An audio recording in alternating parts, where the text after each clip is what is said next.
క్రీస్తునామాని ప్రార్థన అడుగుతున్నాము తండ్రి. ఆమెన్.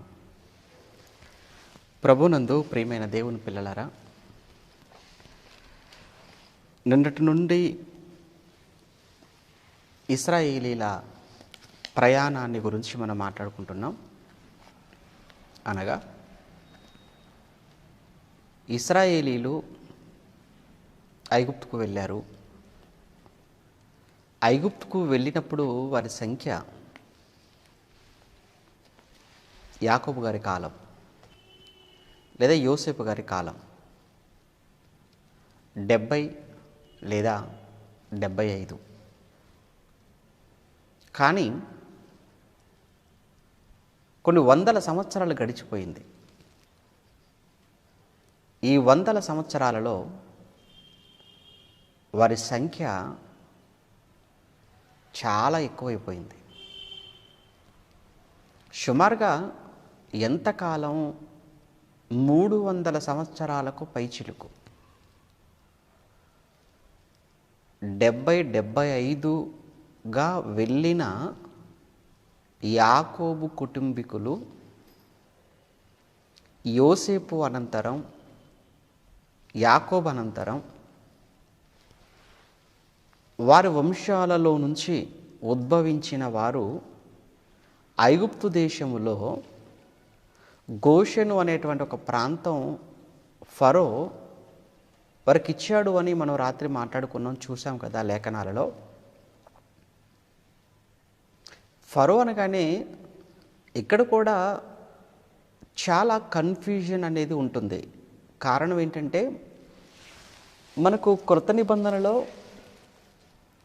ఎక్కడికి వెళ్ళినా క్రొత్త నిబంధనలో హేరోదు సువార్తలలో, అలానే అపోస్తల కార్యములలో హేరోదు అని చదువుకుంటూ ఉంటాం. కానీ అక్కడ హేరోదు అని కనిపించిన ప్రతి చోట ఒక్కడే కాదు, వేరువేరు వ్యక్తులుగా ఉన్నారు అని, హేరోదులు ఎందరు, వారెవరు అనే అంశం మనం ఎప్పుడో స్టార్టింగ్లో బైబిల్ అవగాహన కార్యక్రమంలో మనం మాట్లాడుకున్నది. అది అంటే ఆ రోజు ఆ మహా హేరోదు నుంచి ఉద్భవించినటువంటి వారందరినీ కూడా హేరోదులుగా చెప్పటం అనేది జరిగింది. ఇక్కడ కూడా ఐగుప్తును పాలించినటువంటి రాజులను కామనుగా ఫరోస్ అనేవారు. ఐగుప్తు రాజులను కామనుగా ఫరో అని పిలిచేవారనమాట. ఇప్పుడు యోసేపు గారి కాలంలో ఉన్నటువంటి ఫరో ఆయన వేరు. ఇప్పుడు ఇక్కడ నిర్గమకాండంలో చదువుకుంటున్నటువంటి ఫరోస్ వీళ్ళు వేరు, చాలామంది కనబడతారు.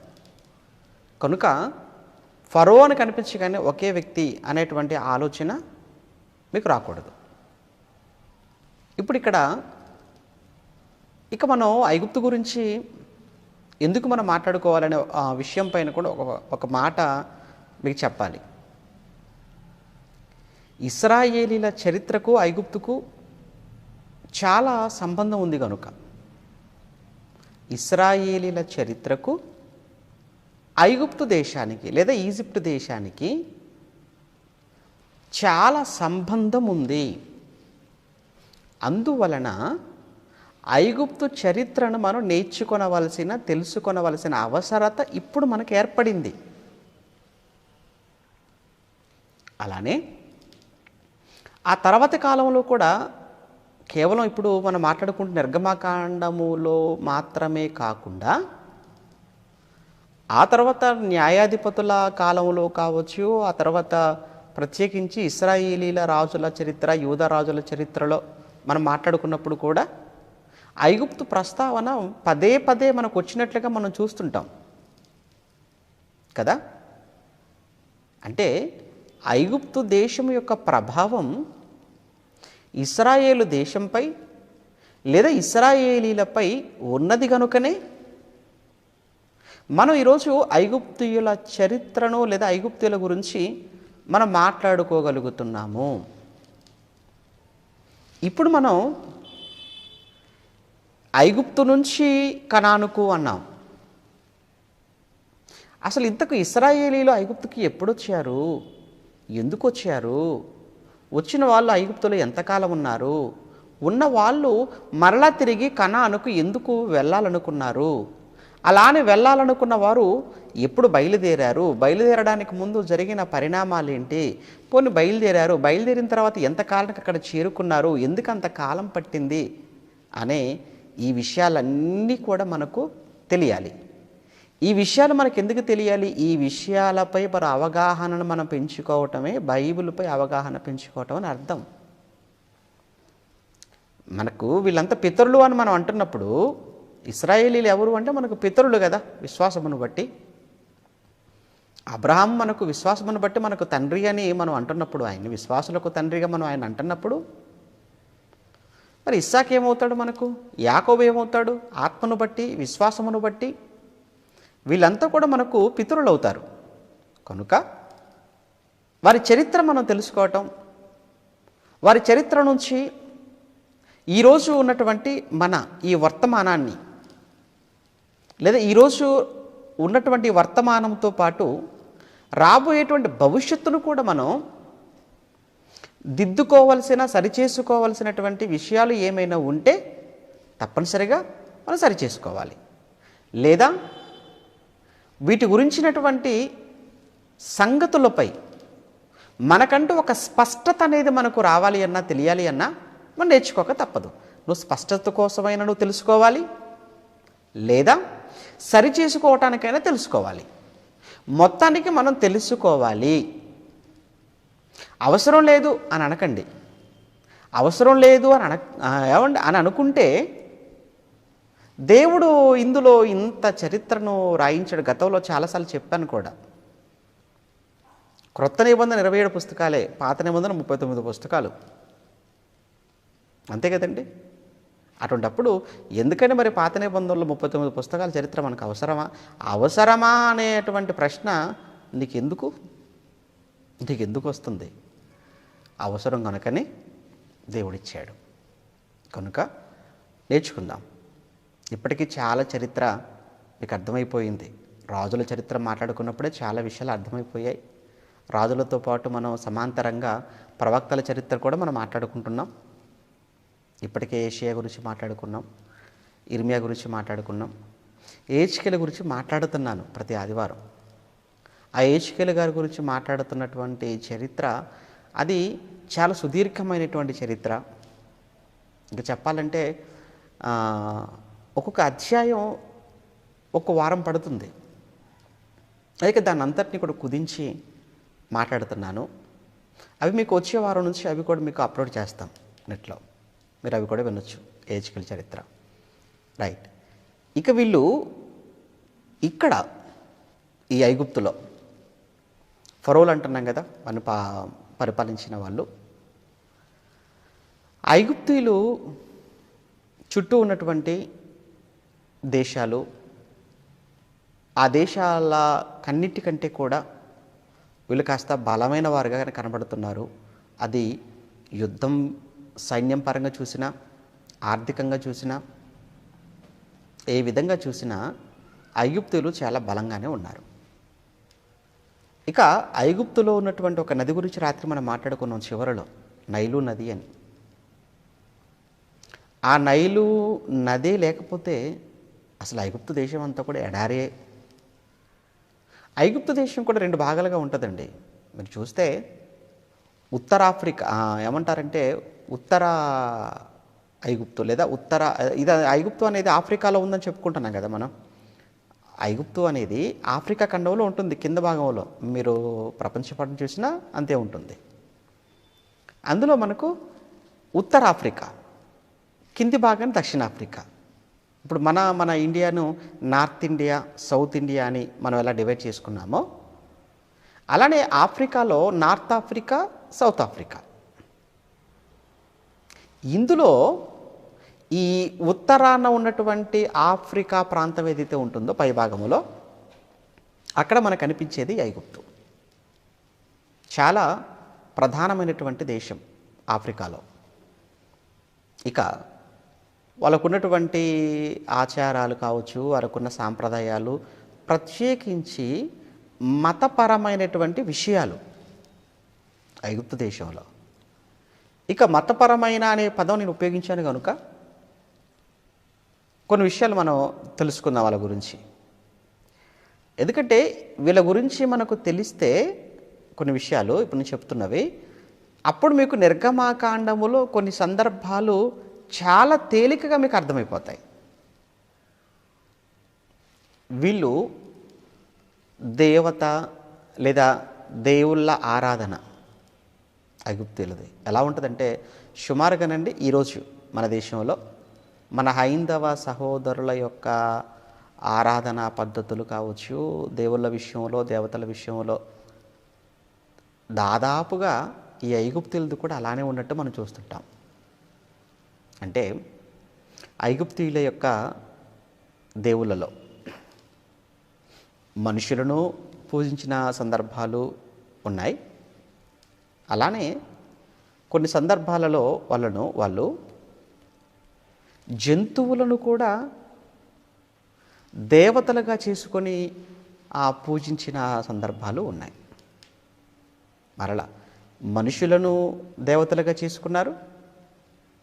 అందులో ప్రత్యేకించి ఫరో అంటే దేవుడితో సమానం వాళ్ళకు, రాజు అంటే. అంటే రాత్రి చెప్పాను కదా, ఫరో అంటే వాళ్ళకు దైవంతో సమానం. ఇక వాళ్ళకి చట్టం అంటూ ఏమీ లేదు. ఫరో ఏది చెప్తాడో అదే చట్టం వాళ్ళకు, రాజు ఏం చెప్తే అదే చట్టం వాళ్ళకు. ఈ రాజు చనిపోయిన తర్వాత దేవుళ్ళతో పాటు ఇతను కలిసిపోతారు. అంటే ఫరోలందరూ కూడా దేవుళ్ళు అయిపోతారు. అది వాళ్ళ నమ్మకం, ఐగుప్తీయుల నమ్మకం. ఫరోలందరూ రాజుగా చనిపోయిన వాళ్ళందరూ కూడా మళ్ళా తిరిగి వాళ్ళు దైవాలలో కలిసిపోతారు. కనుక ఫరో అంటే వాళ్ళకు దైవం అని అర్థం. అంతేకాదు, కళ్ళ ముందు కనిపించేటువంటి సృష్టిలోని ప్రతిదానిని కూడా దైవంగా భావించి వాటిని పూజించేటువంటి ఒక సాంప్రదాయం అన్నది ఐగుప్తీయులలో మనం చూస్తుంటాం, వారి యొక్క చరిత్రలో లేదా వారి మైథాలజీలో. అంటే సూర్యున్ని వాళ్ళు దేవుడిగా వాళ్ళు పూజిస్తారు, చంద్రుణ్ణి కూడా వాళ్ళు మురుకుతారు, నక్షత్రాలను కూడా దైవంగా భావిస్తారు. అంతేకాక భూమిని కూడా. ఇంకా మన దేశంలో కూడా నదులను కూడా దేవతలుగా భావించేటువంటి సంస్కృతి మన దేశంలో కూడా మనం చూస్తుంటాం కదా. గంగా అనగానే ఒక దైవము అనేటువంటి ఒక భావన. అలానే నైలు నదిని కూడా వాళ్ళు దేవతగా ఐగుప్తీయులు వాళ్ళు భావించేవాళ్ళు, నైలు నదిని కూడా. అంతేకాకుండా జంతువులను కూడా, ప్రత్యేకించి జంతువులలో ఎద్దును వాళ్ళు దైవంగా భావించేవాళ్ళు. ఎద్దుకు ఒక రూపం ఇచ్చి దాన్ని ప్రతిష్ఠించుకొని దానికి మొక్కుతూ దానికి పూజలు చేసుకుంటూ ఉండేవాళ్ళు. అంతేకాకుండా ఆ ప్రకృతిలో ఉన్నటువంటి అన్ని శక్తులన్నిటినీ కూడా. అందుకే వీళ్ళు ఎద్దును దైవంగా వాళ్ళు చేసి పూజించేవాళ్ళు అని చెప్పడానికి మీకు ఒక సంఘటన జ్ఞాపకం చేస్తాను.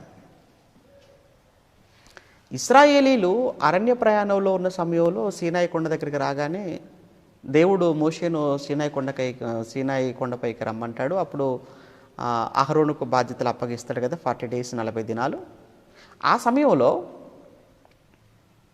ఇశ్రాయేలీలందరూ కూడా అహరోను దగ్గరికి వచ్చేసి, అయ్యా అహరోను, మీ తమ్ముడు ఏమైపోయాడు, మమ్మల్ని తీసుకొచ్చాడు, ఇక్కడ వదిలేసి వెళ్ళిపోయాడు, కనుక ఏంటి అక్కడ ఐగుప్తులో ఏంటి సమాధులు లేనట్లుగా ఇక్కడ తీసుకొచ్చి వదిలేసి వెళ్ళిపోతాడా?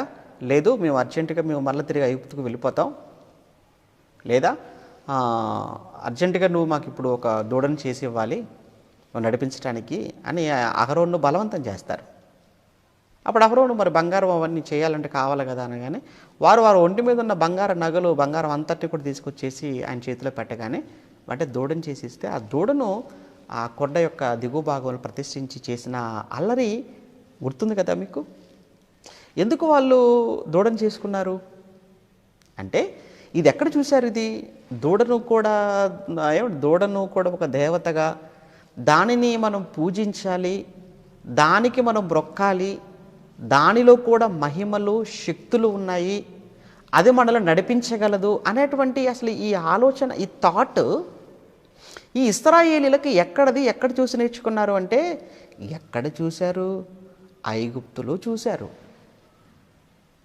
ఐగుప్తులో వాళ్ళు దూడని కాదు, సముద్రంలో ఉన్న చేపలు ఉన్నాయి, మత్స్యాలు,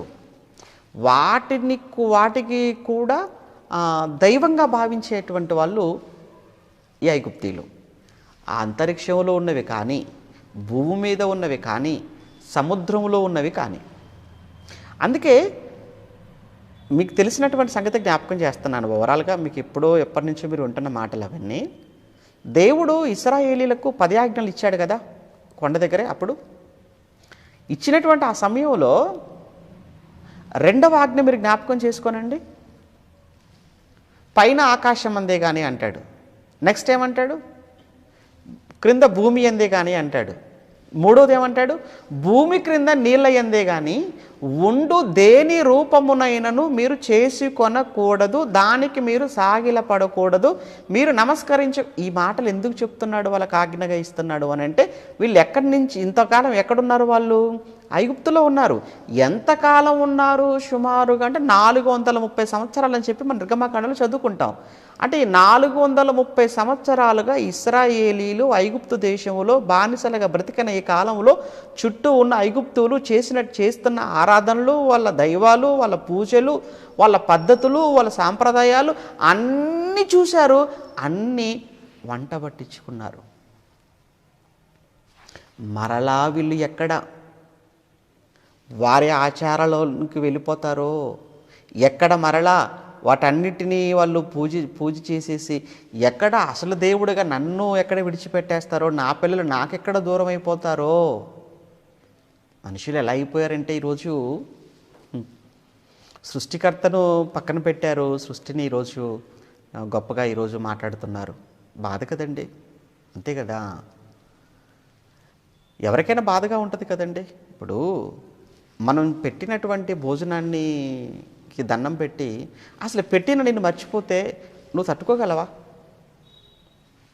ఒక భార్యగా లేదా ఒక తల్లిగా వంటగదిలో కష్టపడ్డావు, 1-2 గంటలు వండావు, తీసుకుని వచ్చి వడ్డించావు.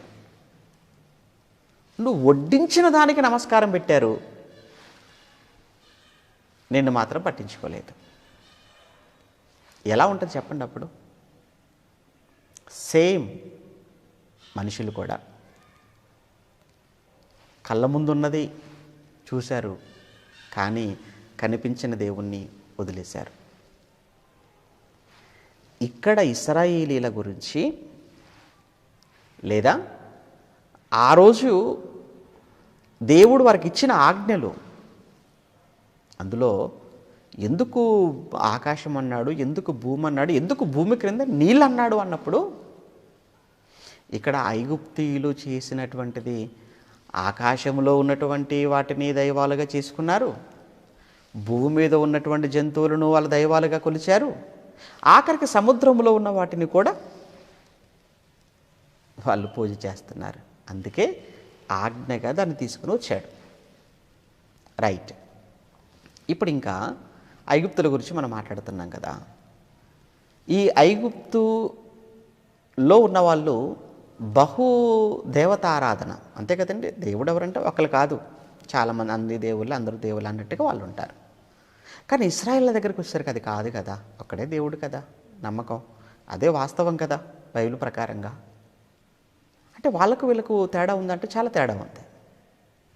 అయితే ఇలా వీళ్ళు బానిసలుగా వచ్చిన వారా అంటే కాదు. వాస్తవానికి బానిసలుగా వచ్చారా ఇశ్రాయేలీలు ఐగుప్తు దేశానికి అని అంటే కాదండి, బానిసలుగా వచ్చిన వారు కాదు. వీళ్ళు పరాయి దేశం నుంచి వచ్చారండి, కనాను నుంచి వచ్చారు, కరువు వచ్చిందని ఇక్కడికి వచ్చారు, అంతే తప్ప బానిసలుగా అమ్మబడిన వారు కాదు కదా ఇశ్రాయేలీలు.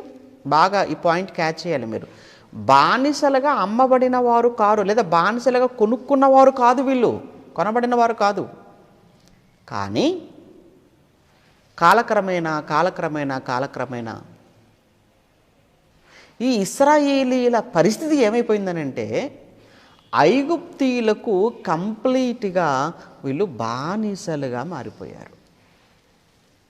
అది జరిగినటువంటి చరిత్ర. ఎంత కాలంలో? వందలు, సుమారుగా 300. ఎందుకు నేను 300 అంటున్నాను, 430 కదా అనే ఒక ప్రశ్న ఒకవేళ మీకు వస్తే, ఇంకా అప్పటికి నేను మాట్లాడుతున్న ఈ సమయానికి 300 అనే సమయానికి మోషే గారు పుట్టలేదు ఇంకా. ఓకేనా? మోషే గారు పుట్టిన తర్వాత మోషే గారు వారందరినీ విడిపించేటువంటి సమయానికి ఆయనకి 80 ఏళ్ళు వస్తాయి కదా. అంటే ఇవి ఒక 300, ఆ ఒక 80. ఆయన విడిపించే సమయం వరకు కూడా వీళ్ళు ఇక్కడే ఉన్నారు కదా, 380. మొత్తంగా బైబిల్లో ఉన్నది ఎంత? 430. అందుకని 300 చిల్లర అన్నాను. అంటే మోషే గారు పుట్టేంత వరకు ఉన్నటువంటి సమయాన్ని మాట్లాడుతున్నాను నేను. మోషే గారు పుట్టిన తర్వాత నుంచి కదా ఇక వారిని విడిపించాలి అనేటువంటి ఆలోచనకు బీజం పడింది, మొదటి అడుగు పడినట్టు. అంటే ఇప్పుడు ఈ 300 సంవత్సరాలలో మరి వీళ్ళ పరిస్థితి ఏంటి అక్కడ అన్న దాని మీద మనం మాట్లాడుకుందాం. ఈ 300 సంవత్సరాలుగా వారి స్థితిగతి ఎలా ఉంది, వారి పరిస్థితులు ఎలా ఉన్నాయి ఐగుప్తు దేశంలో, అది ఇప్పుడు మనం బైబిల్లో చూద్దాం. రేపు నిర్గమాకాండంలోనికి వెళ్దామండి. నిర్గమాకాండం మొదటి అధ్యాయం, నిర్గమాకాండం మొదటి అధ్యాయం 7 నుంచి. ఇశ్రాయేలీలు బహు సంతానము కలవారై అభివృద్ధి పొంది విస్తరించి అత్యధికముగా ప్రబలిరి. వారున్న ప్రదేశం అంటే గోషెను కదా. ఐగుప్తులో వాళ్ళు ఎక్కడున్నారు? గోషెన్ అనే ప్రాంతంలో ఉన్నారు. వారున్నటువంటి ప్రదేశము వారితో నిండిపోయి ఉండెను. వారితో గోషెను భూభాగం అంతా కూడా ఇశ్రాయేలులతో నిండిపోయి ఉన్నది. ఇప్పుడు చూద్దాం 8. అప్పుడు అంటే ఇప్పుడు ఈ 7వ వచనానికి 8వ వచనానికి మధ్య చరిత్ర చాలా ఉంది, మర్చిపోకండి. 7వ వచనానికి 8వ వచనానికి మధ్య ఉన్నటువంటి కాలం ఎంత? సుమారు 300 సంవత్సరాల కాలం. అది మీకు అర్థమవుతుందా? ఇక్కడ 7వ వచనానికి 8వ వచనానికి మధ్య ఉన్నటువంటి చరిత్ర ఏమంటే 300 సంవత్సరాల పైచిలుకు సుమారు. కనుక ఇప్పుడు ఈ 300 సంవత్సరాల తర్వాత అని అర్థం. ఓకే, అప్పుడు అంటది, అప్పుడు యోసేపును ఎరుగని క్రొత్త రాజు ఐగుప్తును ఏలనారంభించెను. అతడు తన జనులతో ఇట్లనెను, ఇదిగో ఇశ్రాయేలు సంతతి అయిన ఈ జనము మనకంటే విస్తారముగాను బలిష్టముగాను ఉన్నది. వారు మనకంటే కూడా ఏమన్నాడు? వారు మనకంటే విస్తారముగా. అంటే స్వదేశస్థులు ఐగుప్తీయులు కదా, వాళ్ళ దేశం కదా. వాళ్ళ దేశంలో ఉన్నటువంటి వారి కంటే, స్వజనుల కంటే, ఐగుప్తీయుల కంటే కూడా పరాయి దేశం నుంచి వచ్చినటువంటి ఇశ్రాయేలీల సంఖ్య నానాటికి ఎక్కువైపోతూ ఉండటం చూసి కాస్త భయం అనేది ప్రారంభమైంది వీళ్ళల్లో. ఎవరిలో? ఐగుప్తీయులలో భయం ప్రారంభమైంది. భయం ప్రారంభమై దానితో వాళ్ళ ఆలోచనలు చూస్తారా ఎలా మారుతున్నాయో. వారు విస్తరింపకుండునట్లు మనము వారి ఎడల యుక్తిగా జరిగించుదము రండి. వారు విస్తరింపకుండా ఉండునట్లు తెలివిగా వారి ఎడల మనం ప్రవర్తించుదాము. లేకపోతే ఏం జరుగుతుందో తెలుసా? ఇప్పుడు కానీ మనం మేలుకొనకపోతే, ఇప్పుడు కానీ మనం కన్నులు తెరవకపోతే, ఇప్పటికైనా కానీ మనం కొన్ని నిబంధనలు, కొన్ని నియమాలు మనం పెట్టకపోతే జరిగేటువంటి ప్రమాదం ఏంటంటే, యుద్ధము కలుగునప్పుడు, ఒకవేళ రేపు మనకు పొరుగున ఉన్న మరో దేశానికో, లేకపోతే మనకు వారికే కావచ్చు, రేపు యుద్ధము కలుగునప్పుడు కూడా మన శత్రువులతో చేరి మనకు విరోధముగా యుద్ధము చేసి ఈ దేశములో నుండి వాళ్ళు వెళ్ళిపోదురేమో. మరి మంచిదే కదయ్యా, వెళ్ళిపోతే మీకు మంచిది కాదా? అమ్మమ్మమ్మ, ఎలా వాళ్ళు వెళ్ళిపోతే చాలా పనులు ఆగిపోతాయి. అంటే జనమేమో వాళ్ళు విస్తరించకూడదట. చూసారా వాళ్ళ ఆలోచనలు, ఐగుప్తుల ఆలోచన ఎలా ఉందో. ఈజిప్ట్లో ఉన్న వాళ్ళ ఆలోచనలు ఎలా ఉన్నాయనంటే ఇశ్రాయేల్ సంఖ్య మాత్రం పెరగొద్దట, అలా అని మరలా వాళ్ళు విడిచి వెళ్ళిపోకూడదట. ఏంటి వీళ్ళ సంఖ్య మాత్రం పెరగొద్దు, అలా అని చెప్పి వీళ్ళు మరలా ఈ దేశాన్ని వదిలేసి వెళ్ళిపోకూడదు. ఎందుకు? వీళ్ళు ఇలా వదిలేసి వెళ్ళిపోతే మా పనులన్నీ ఎవరు చేయాలి?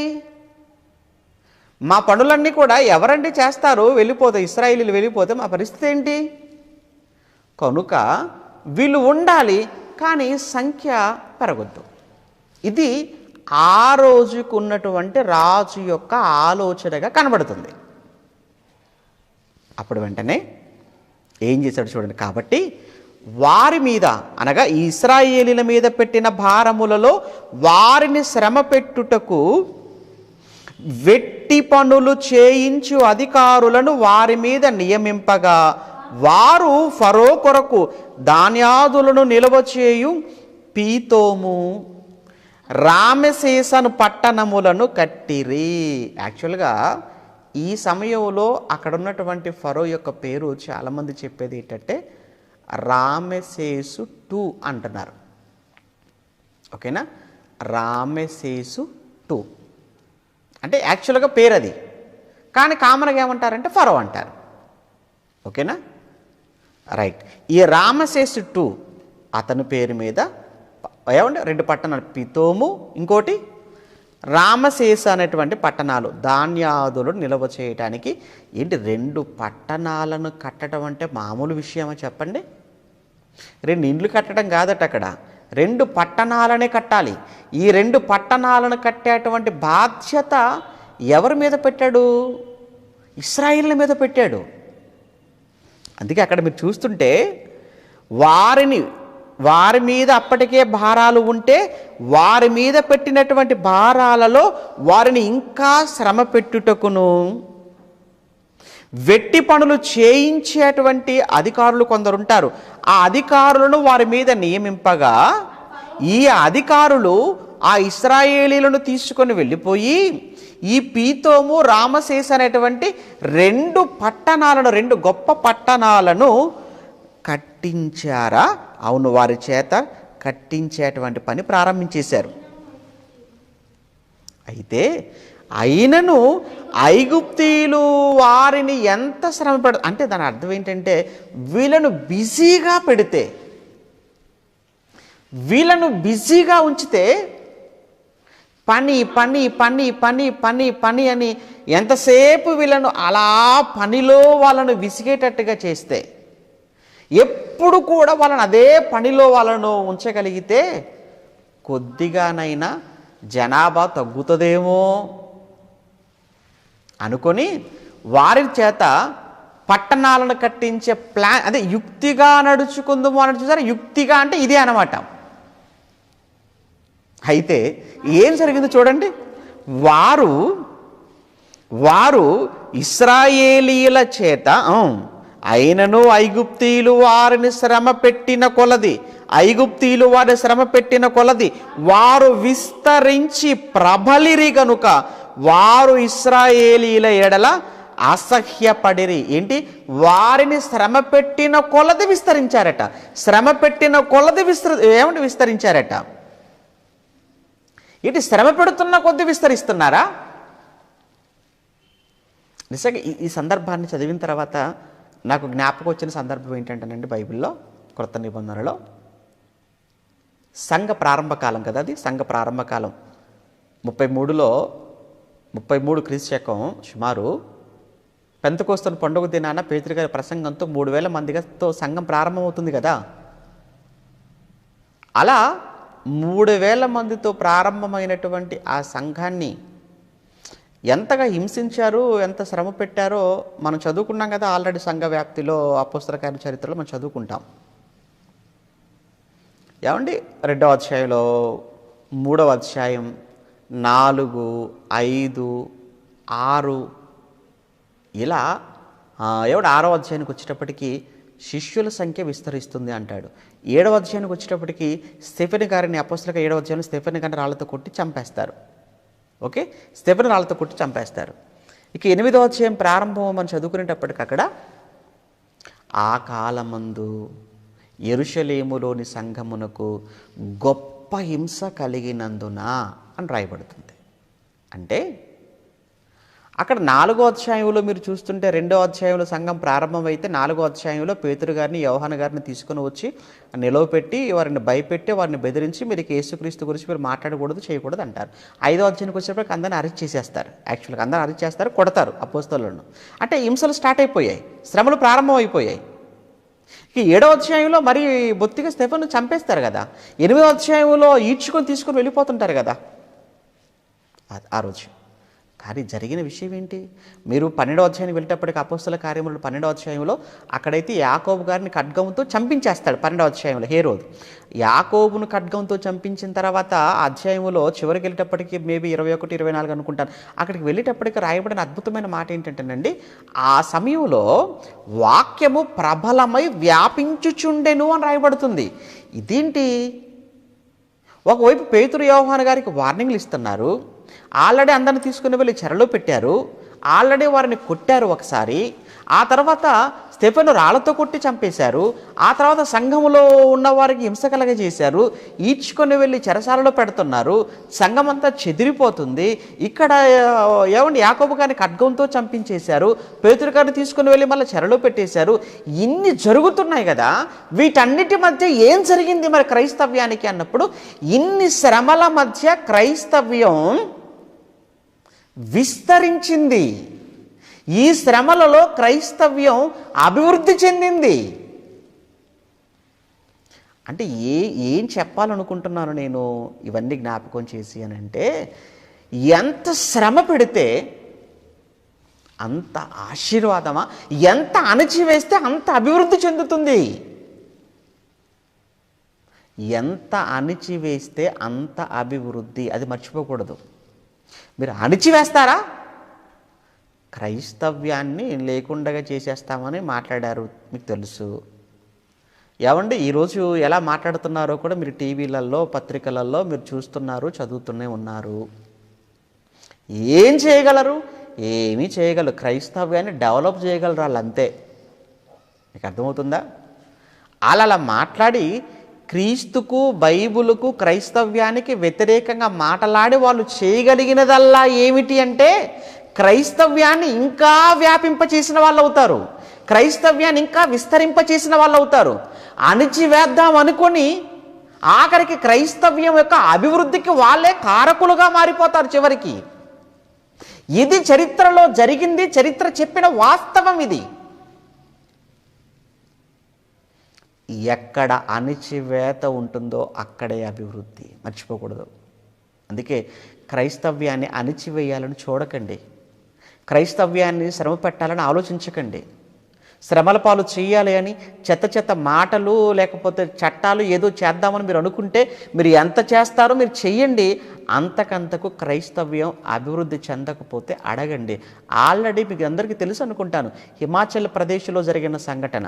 అక్కడ already anti conversion bill pass చేశారు, అంటే మత మార్పిడి నిరోధక చట్టం. కానీ విచిత్రం ఏంటంటే చట్టం చేసిన తర్వాత అక్కడ క్రైస్తవుల సంఖ్య ఇంకా విపరీతంగా పెరిగిపోయిందట. చట్టం చేసిన తర్వాత పెరిగిపోయిందట, ఆ తర్వాత చట్టాన్ని ఎత్తేసారట. అంటే అర్థం అదే కదా మరి. అంటే ఎదుగుతున్న క్రైస్తవ్యాన్ని చూసి ఓర్వలేక సహించుకోలేక ఎలానైనా విస్తరిస్తున్న ఈ క్రైస్తవ్యాన్ని ఆపాలి, అణిచివేయాలి అనుకొని చట్టం చేశారు, ఎవరు మారకూడదు అని. చేసిన తర్వాత అంతకు ముందు కంటే చాలా వేగంగా క్రైస్తవం డెవలప్ అయిపోయిందట. ఇది ఎక్కడ సంగతో కాదు కదా, మన దేశంలో అక్కడ ఉన్నటువంటి నార్త్లో ఉన్నటువంటి స్టేట్ గురించే కదా నేను మాట్లాడుతున్నాను. నేను చెప్పింది అబద్ధం కాదు కదా. నమ్మకం లేకపోతే నెట్లో మీరు చూడండి. ఎందుకు? బైబిల్లో ఉన్నమాట అదే. ఆ రోజు ఐగుప్తీయులు కూడా అలానే అనుకున్నారట. అమ్మ బాబాయ్, వీళ్ళ సంఖ్య విస్తరించిపోతుంది, వీళ్ళు చాలా ఎక్కువైపోతున్నారు, కాబట్టి వీళ్ళను ఇంకా ఇంకా ఇంకా పనిలో ఇంకా వాళ్ళని శ్రమ పెడదాం, ఇంకా వారి చేత వెట్టి పని చేయించేసుకుందాం, ఇంకా వీరి చేత పట్టణాలు కట్టించేసుకుందాం అని చెప్పి పాపం చాలా శ్రమ పెడుతున్నారట, చాలా హింసిస్తున్నారట. వాళ్ళు ఎంత శ్రమ పెట్టారో, ఎంత పని చేయించుకున్నారో అంతకంతకు వారి సంఖ్య ఎక్కువైపోయిందట. ఏమండి, బైబిల్ అండి మనం మాట్లాడుకుంటుంది. ఎంత బాగుందో చూసారా?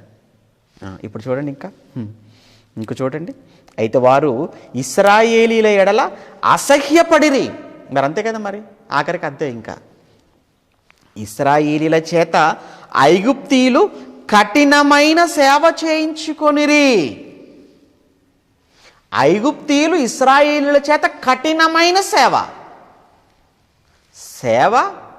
కఠినమైన సేవ అంటే ఏమండి? ఇశ్రాయేలీలను ఎంత టార్చర్ పెట్టుంటారండి ఐగుప్తీయులు, ఎంత హింసించి ఉంటారండి, ఎంత బాధ పెట్టుంటారండి పాపం, ఎంత వేదనకు గురి చేసి ఉంటారండి. చూద్దామండి ఆఖరికి ఎంత బాధ పెట్టారో, ఎంత వేదనకు వారిని గురి చేశారో అన్నది మనం ముందుకు వెళ్తుంటే మనకు అర్థమవుతుంటుంది. ఇంకా ఏమండి? వారు ఇశ్రాయేలీల చేత చేయించుకొనిన ప్రతి పనియు కఠినముగా ఉండెను. ప్రతి పని, ఏ పని చూడండి, కఠినమైన పని. సులువైన పనులు ఐగుప్తీయులు, కఠినమైన పనులు ఇశ్రాయేలీలు. న్యాయం అండి అదేవైనా? ధర్మం అంటారా మీరు చెప్పండి? కాదు కదా. వాళ్ళు అసలే పరాయి దేశం నుంచి వచ్చారు కదా, వాళ్ళు అతిథులుగా చూడాలి కదా, వాళ్ళ పట్ల మర్యాదగా ఉండాలి కదా, వారి పట్ల ప్రేమను చూపించాలి కదా. కానీ ఎక్కడండి? లేదు. బానిసలుగా మార్చేసుకున్నారు, సేవకులుగా చేసుకున్నారు, కఠినమైన సేవ చేయించుకుంటున్నారు. ఇంకా చూడండి ఎంత కఠినమైన సేవ, ప్రతి పనిలో కఠినంగా చేయించుకుంటున్నారట. వారు ఇశ్రాయేలీల చేత చేయించుకొని నా ప్రతి పనియు కఠినముగా ఉండెను. వారు జిగట మంటి పనిలోను, ఇటుకల పనిలోను, పొలములోను చేయు ప్రతి పనిలోను కఠిన సేవ చేయించి వారి ప్రాణములను విసిగించిరి. వారి ప్రాణములను విసిగించేశారటండి. ఏమండి? ఎంత పని అండి అది, ఎంత పని అండి. ఏ పని చేస్తున్నా ఆ పనిలో చాలా కఠినంగా చేయించుకునే వాళ్ళట. ఏమండి? ఒక మాట చెప్పమంటారా? మీరు కూడా పని చేసేవాళ్ళుగా ఉండొచ్చు, చేయించుకునే వాళ్ళుగా ఉండొచ్చు. కానీ చేయించుకునే వాళ్ళతో నేను చెప్పే మాట, పని చేయించుకోవడం తప్పు కాదు, కానీ వారి చేత కఠినమైనటువంటి పని చేయించుకోకండి. ఎలాగో వస్తున్నారు కదా, ఎలాగో ఇస్తున్నాం కదా అని చాలా బాధపడుతుంటారండి, చాలా ఇబ్బంది పడుతుంటారండి వర్కర్స్తో. యజమానులుగా అది మీకు తగునా? అది మీకు న్యాయంగా అనిపిస్తుందా? అది మీకు ధర్మంగా అనిపిస్తుందా? లేదు. అలా అని వాళ్ళు ఎంత పని చేస్తారో ఆ పనికి తగినటువంటి వేతనం మనం ఇవ్వగలుగుతున్నామా? ఆ పనికి తగిన జీతం వాళ్ళకి ఇవ్వగలుగుతున్నామా? అది కూడా మీరు ఆలోచించుకోవాలి కదా. చాలామంది ఇవ్వరండి. కానీ ఇవ్వకపోతే ఏమంటున్నాడు తెలుసా అండి బైబిల్లో దేవుడు? మీరు కూలి ఇవ్వకపోతే, తగినంత ఇవ్వకపోతే వారి మొర నా యొద్దకు చేరుతుంది అన్నాడు. కూలి వాని మొర నాకు చేరుతుంది అంటాడు దేవుడు బైబిల్లో. అందుకే ధనవంతులారా మీకు శ్రమ, పేదవాని కూలి ఎక్కడా నాకు మొరపెడుతుంది, పేదవాని కూలి నాకు మొరపెడుతుంది. ఈరోజు శ్రామిక చట్టాలు, కార్మిక చట్టాలు అని చెప్పి చేస్తున్నారు కదా. ఆ కార్మిక చట్టాలలో ఏంటి అందులో ఉన్నటువంటి చట్టం, అందులో ఉన్నటువంటి ప్రధానమైన విషయం ఏంటంటే పనికి తగిన వేతనం ఇవ్వాలి. అదే కదండి కార్మిక చట్టం చెప్పేది. ఏం చెప్తుంది? ఎంత పని చేయించుకుంటారో అంత పనికి డబ్బులు ఇవ్వండి, పనికి తగిన వేతనం ఇవ్వండి. ఇది కార్మిక చట్టం కాదు, దేవుని చట్టం అది. పనికి తగిన వేతనం అనేది దేవుని చట్టం అది. మీరు ఇవ్వండి, పనికి తగినంత ఇవ్వండి. ఎందుకంటే మీకున్నట్టుగానే అవసరాలు వాళ్ళకి ఉంటాయి కదా.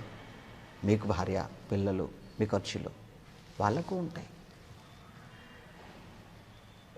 ఇక వారి గురించి చెప్పాల్సిన పని లేదు. కూలివాడు, పనిచేసేవాడు, అతను పని చేస్తేనే కానీ ఇంట్లో తినడానికి ఉండదు కదా. సాయంత్రానికి భర్త ఇంటికి వస్తున్నాడు అని అనగానే ఇంటి దగ్గర ఉన్న భార్య, పిల్లలు ఎదురు చూస్తుంటారు భర్త కోసం భార్య చూస్తుంది, తండ్రి కోసం పిల్లలు చూస్తుంటారు.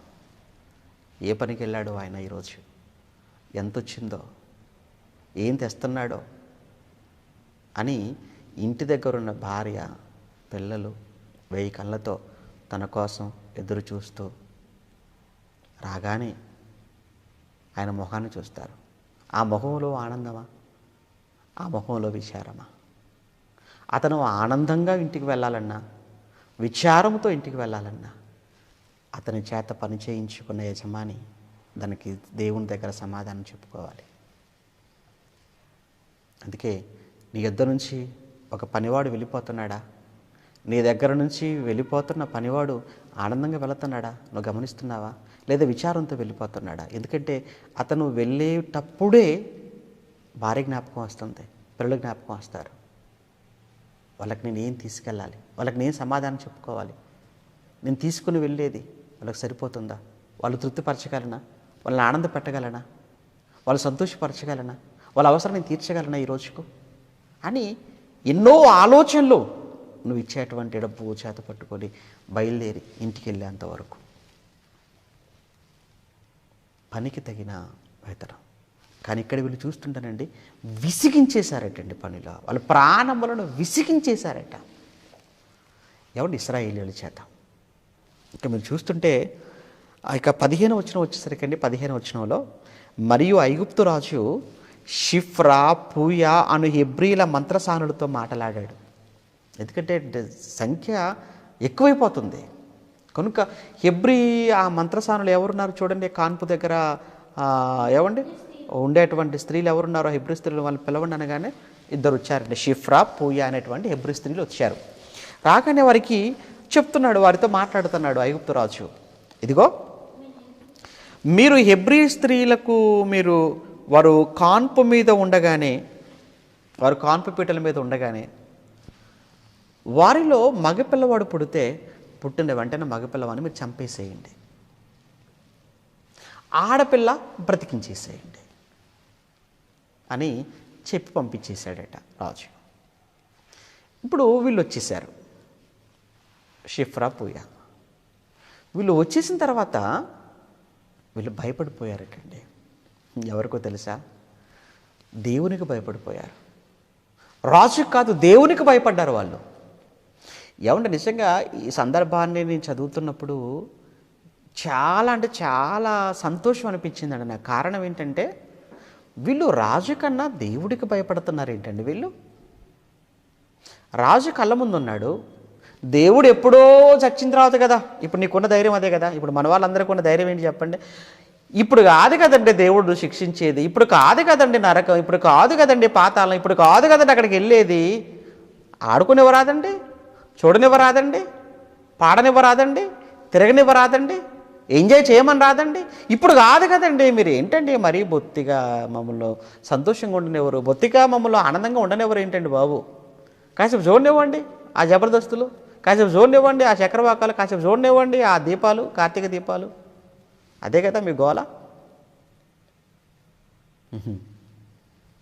నిజంగానండి వీళ్ళకండి ఈరోజు మన దగ్గరకు వచ్చేటప్పటికి సంపూర్ణమై ఇచ్చిందండి జ్ఞానం. మళ్ళీ చెప్తున్నాను, మన దగ్గరికి జ్ఞానం అనేది సంపూర్ణంగా వచ్చేసింది. అసలు ఈ హెబ్రీ స్త్రీలు వెళ్ళే సమయానికి, హెబ్రీ స్త్రీలతో ఫరో మాట్లాడే సమయానికండి అసలు ఎక్కడుంది చెప్పండి? ఏ పుస్తకం ఉంది చెప్పండి వాళ్ళ దగ్గర? పోనీ ఏ ప్రవక్త ఉన్నాడు చెప్పండి? ఏ పుస్తకము లేదు, ఏ ప్రవక్త లేడు. కానీ మన దగ్గరకు వచ్చేటప్పటికి ఈ రోజుకు 66 పుస్తకాలు కంప్లీట్ ఫుల్ఫిల్ అయిపోయాయి. వాళ్ళు అంతగా భయపడినప్పుడు అండి దేవుడికి, రాజు కన్నా దేవుడికి వాళ్ళు అంతగా భయపడినప్పుడు మరి మనం ఎందుకండి భయపడలేకపోతున్నాం దేవుడికి? అది చాలా పెద్ద ప్రశ్న కదా. మనం ఎందుకు భయపడట్లేదు? నువ్వెందుకు భయపడలేకపోతున్నావు దేవుడికి చెప్పు. యేసుక్రీస్తుల వారు అన్న మాట జ్ఞాపకం చేయమంటారా ఈ సమయంలో? మీరు దేహమును చంపు మనుషులకు మీరు భయపడకండి అన్నాడు. ఏంటి వాళ్ళ ధైర్యం? మీ దేహమును చంపే వారికి మీరు భయపడకండి. మరి ఎవరికయ్యా భయపడాలి? మీ దేహమును, మీ ఆత్మను నరకములో వేయగలిగిన దేవునికి మీరు మిక్కిలి భయపడండి అన్నాడండి ఆయన యేసుక్రీస్తుల వారు. అంటే మనం చంపే రాజు కాదా భయపడాలి? కాదు, చంపే అధికారులకు కాదా? కాదు. చంపే మనుషులకు కాదా? కాదు. అందుకే కదా యేసుకు ఏమండి అపోస్తలుల కాలంలో పేతురు గారు, యోహాను గారు వారిని భయపెట్టారు. మీరు ఇక నుంచి యేసు నామమున మీరు ఏది బోధించడానికి వీల్లేదు, యేసు నామమును ప్రజల మధ్య ప్రకటించడానికి వీల్లేదు అని వారిని భయపడదామని బెదిరించేశారు వాళ్ళని. కానీ వాళ్ళు అన్న మాట ఏంటో తెలుసా? మేము దేవుని మాట వినుట న్యాయమా, మీ మాట వినుట న్యాయమా? మేము మనుషుల మాట వినుట, దేవుడి దృష్టికి ఏది న్యాయం? దేవుడి మాటే, అదే ఆయన మాట మేము వింటాము తప్ప మీ మాట మేము వినమండి. మేము కన్నది అనగా మేము చూసింది, మేము విన్నది మేము చెప్పకుండా ప్రకటింపలేకుండా మేము ఉండం. ఒరే మీరు ప్రకటిస్తే నేరస్తులు అవుతారు, పర్వాలేదు. సంఖ్యలు పర్వాలేదు, జైల్లో పెడతాం అయినా పర్వాలేదు, చంపుతాం చంపుకోండి. ఇదండి మొదటి శతాబ్దంలో అపోస్తలులలో కనిపించే ధైర్యం, వాళ్ళు చూపించిన తెగువ. ఆ రోజు వాళ్ళు ఆ రోజు అలా ఉన్నారు గనకనే, వాళ్ళు అలా తెగించి సువార్తను ప్రజల మధ్యకు వెళ్ళి ప్రకటించారు గనకనే ఈ రోజుకు క్రైస్తవ్యం ఇంకా సజీవంగా ఉంది తెలుసా? ఈరోజు క్రైస్తవ్యం సజీవంగా ఉంది అంటే, ఇప్పటికీ ఇంకా బ్రతుకుందంటే క్రైస్తవ్యం మొదటి శతాబ్దంలో అపోస్తలులు చేసిన ప్రాణత్యాగాలు కాదా చెప్పండి? మరి ఈరోజు మనం ఏం చేయగలుగుతున్నామండి? భయపడిపోతున్నారండి, చిన్న చిన్న వాటికే భయపడిపోతున్నారండి. అందుకే చూడండి, చాలామంది క్రైస్తవులు అని చెప్పుకోవటానికి కూడా చాలామంది భయపడతారు.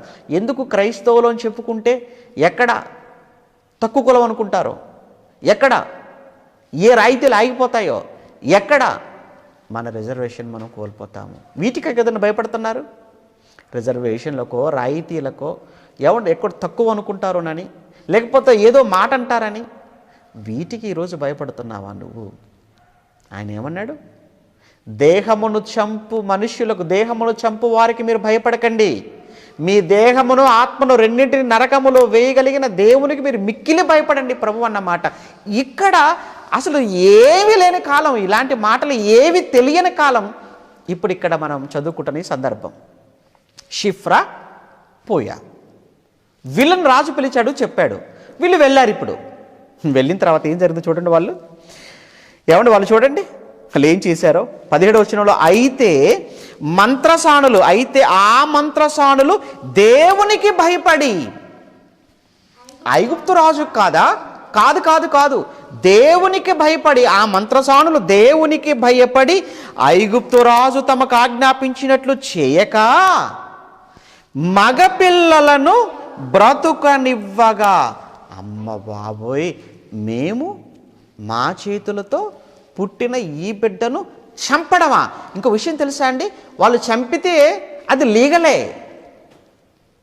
నీకు తెలుసు కదా, మంత్రసానులు పుట్టిన మగపిల్లలను చంపటం అనేది చట్టబద్ధం ఆ రోజు. ఎందుకంటే రాజే కదా చట్టం, మరి ఆ రాజే కదా చెప్పాడు.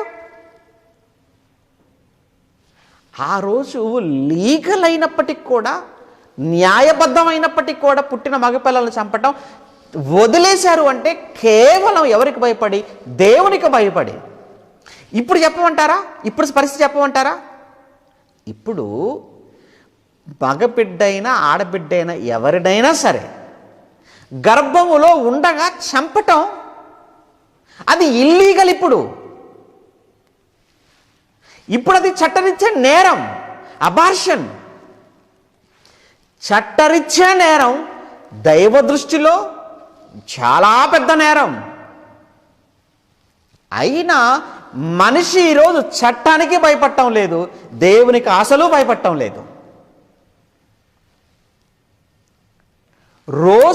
ఒక రోజుకు ప్రపంచవ్యాప్తంగా జరుగుతున్న అబార్షన్లు వేలు లక్షల్లో ఉన్నాయంటే మీరు నమ్మగలరా చెప్పండి?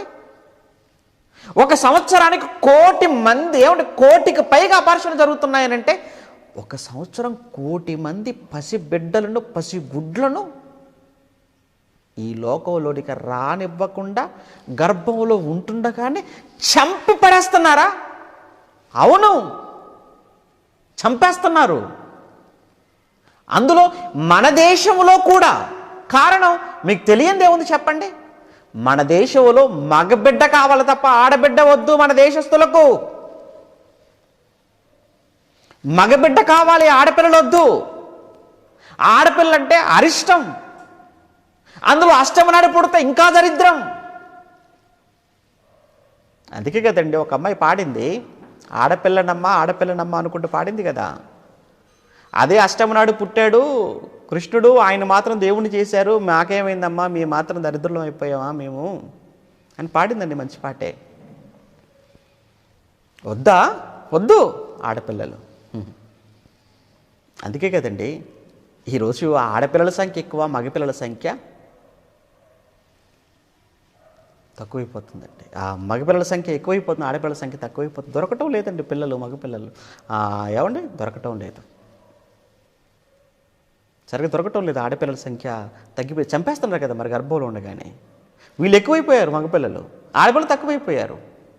ఎలా దొరుకుతారు? అందుకే బ్రహ్మచారులుగా ఉండిపోతున్నారు, పెళ్ళి కాకుండానే ఉండిపోతున్నారు మగవాళ్ళు ఎక్కువగా. అటు నార్త్కి వెళ్ళిపోతే మరీ దారుణం కదండి. రోజు రోజుకి దేశంలో బ్రహ్మచారుల సంఖ్య పెరిగిపోతుంది. ఎందుకు? నిష్పత్తిలో తేడా, ఆడ మగ నిష్పత్తిలో తేడా. ఎందుకు ఈ తేడా? నువ్వు చంపుతున్నావు కదా. మరి నువ్వు చంపినప్పుడు ఎక్కడి నుంచి వస్తుంది? ఎక్కడి నుంచి వస్తుందయ్యా? నువ్వు అనుకుంటున్నావు నాకు ఆడపిల్ల వద్దని, ఇంకొకరు అనుకుంటున్నా ఆడపిల్ల వద్దని, కానీ పెళ్ళిడు రాగానే ఆడపిల్ల కాదు. ఎక్కడి నుంచి వస్తారు ఆడపిల్లలు? నీకు పెళ్లి చేసే సమయానికి ఆడపిల్లలు ఎక్కడ వస్తారు చెప్పు? ఎక్కడి నుంచి వస్తారు? తల్లి కావాలి, చెల్లి కావాలి, కానీ కూతురు వద్దు. భార్య కావాలి, కూతురు వద్దు. ఇది ఎక్కడ న్యాయం అండి? ఇది ఎంత అన్యాయం అండి ఇది. అలానే ఇది చేయటం అనేది నేరం అని తెలుసు కూడా. ఎవరు ఎక్కడ అవుతున్నాయి చెప్పండి? ఆ భాషలు ఎక్కడండి అవుతున్నాయి? గుట్టు చప్పుడు కాకుండానే స్కానింగ్లు చేస్తున్నారు, తెలుసుకుంటున్నారు, ట్యాబ్లెట్ వేస్తున్నారు, చంపేస్తున్నారు, కత్తిరించేస్తున్నారు. తప్పండి, చంపేస్తున్నారండి. హంతకులు అవుతుంది, నేరస్తులండి, మర్డరర్స్ అండి మీరంతా కూడా. అలా చేస్తున్న వాళ్ళంతా కూడా నరహంతకులు. ఆ రోజు చంపమని రాజే అన్నాడు. ఆ హెబ్రీ మంత్రసానులతో రాజే చంపమన్నాడు, రాజే చంపేయమన్నాడు మగపిల్లల్ని. నువ్వు చంపమ్మా, నేరం కాదు అన్నారు, కానీ భయపడిపోయారు తెలుసా వాళ్ళు. రాజు చంపమన్నా చంపడానికి భయపడిపోయారు. కారణం దేవుడు, ఆ దేవుడి భయం. గొప్పోళ్ళు కదండి మరి ఆ రోజు. ఈరోజు ఎంతో అభివృద్ధి అంటున్నావు, ఎన్నో విషయాలలో మనం ముందుకు దూసుకొని వెళ్ళిపోతున్నాం అంటున్నావు, ఎంతో సాధించామంటున్నావు. ఏం సాధించాం? ఏం సాధించారు చెప్పండి? అంతరిక్షంలోనికి శాటిలైట్స్ పంపిస్తే అభివృద్ధి? ఆడపిల్లను చంపితే ఎవడు? ఇదండి అనాగరికమైనట్టు ప్రపంచంలోనికి వెళ్ళిపోవటం లేదండి, అనాగరికత వైపుకి వెళ్ళటం లేదండి. ఏమండి ఎందుకులేండి ఇంకెలా మాట్లాడితే చాలా దరిద్రాలు మాట్లాడుకోవాలండి. చాలా దరిద్రం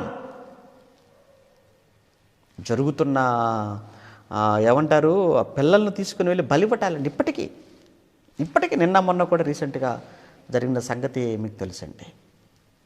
ఎంత దారుణాలంటేనండి, అన్నీ వెలుగులోనికి రావట్లేదండి. ఇంకో విషయం తెలుసండి, అన్నీ ఇలాంటివన్నీ కూడానండి బయటికి రావు. కానీ కనిపించేవి కొన్ని, కనిపించకుండా జరుగుతున్న నేరాలు, ఘోరాలు మరెన్నో. ఎక్కడ? మనం ఉన్న ఈ దేశంలోనే, మన దేశంలో, మన చుట్టూనే. ప్రియులారా, మీరు అలా కాకూడదు కదా, మనం అలా కాకూడదు. అందుకే దేవునికి భయపడేవారుగా ఉండాలి మనం. షిఫ్రా పూయ దేవునికి భయపడ్డారట. అమ్మో, దేవుడి దృష్టిలో మనం చాలా నేరస్తులం అయిపోతాం. అభం శుభం తెలియని పసిపిల్లలను ఎలాంటి చంపుతామో కనుక మనం వదిలేద్దాం విడిచిపెట్టేశారట. ఇలా వాళ్ళు విడిచిపెట్టగానే ఈ సంగతి రాజుగారికి తెలిసింది. ఏంటమ్మా మీకు చెప్పింది ఏంటి? మగపిల్లలైతే చంపేయమన్నాను కదా, మీరు చంపకుండా ఎందుకు వాడిని బ్రతకనిచ్చారు, నాకు చెప్పాలి మీరు రీజన్ అనగానే వాళ్ళు కూడా చాలా యుక్తిగా చాలా తెలివిగా వాళ్ళు సమాధానం చెప్పారు. వాళ్ళు చెప్పిన సమాధానం ఏంటో చెప్పమంటారా? అయ్యా, హెబ్రీ స్త్రీలు ఐగుప్తు స్త్రీల వంటి వారు కాదు, మీ స్త్రీల వంటి వారు కాదు. హెబ్రీ స్త్రీలు వాళ్ళు చురుకైన వారు, మీ స్త్రీలు చాలా సోమరిపోతులు. అంతే కదా, వాళ్ళు చురుకైన వాళ్ళంటే దాని అర్థం ఏంటి? హెబ్రీ స్త్రీలు చురుకైన వారు అన్నాడంటే మరి ఐగుప్తు స్త్రీల సంగతి ఏంటి? హెబ్రీ స్త్రీలు చాలా చురుకైన వారు, ఐగుప్తు స్త్రీలు చాలా బద్ధకొస్తురు అన్నమాట.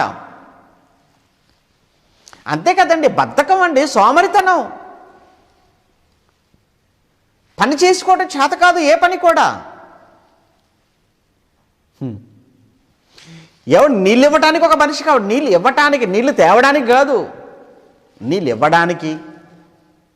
ఏమండి, వడ్డించడానికి ఒక మనిషి కావాలి. ఎందుకు వడ్డించుకోలేదమ్మా, వండడానికంటే పోనీలే అనుకోవచ్చు, వడ్డించడానికి కూడానా?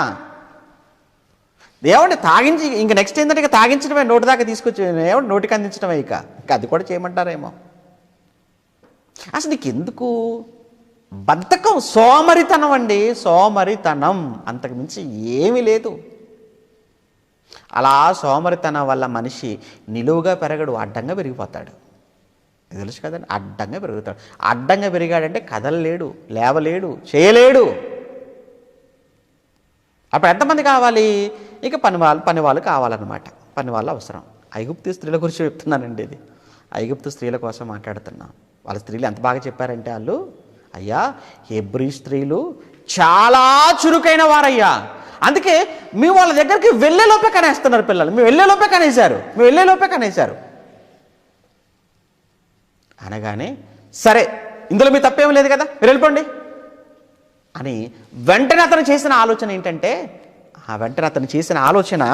అలా అయితే ఏం చేయాలి?